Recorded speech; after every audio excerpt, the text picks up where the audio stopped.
Niliachana na mapenzi baada ya kuona mapenzi jau. Ngoja ni kuguess story leo mdau. Kusema kweli huyu wa kwanza simkumbuki, ila ninachokumbuka ilikuwa ngumu kumsahau. Kwa huyu wa pili hata kwa bakora sirudi, aligoma kunipa show azini makusudi. Na tena akaniambia yeye ni bikra, tukapita mtani kwao wakamuita Mama Mudi. Oya, sinikapata alishangazi, mwendo kujituma na lamba mifangas. Hii kumbe ananichukulia mtoto, siku nasikia baby geuka nikuvishe pampas. Simu nyumbani mwanangu mbona uoi, huku na kule nikapata tomboy.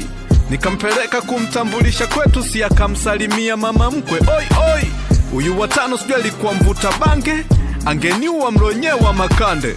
Mwana nimejikamua raundi 5, akasema inatosha kuniandaa, naomba mechi ianze. Ikafika tu ankona ni deti na bubu. Siku ya mechi kelele, miguno, vurugu. Nikajiona mwamba, kaniandikia ujumbe na nitonesha vidonda na UTI sugu. Nikapata single mother lafu mchizi sina pesa.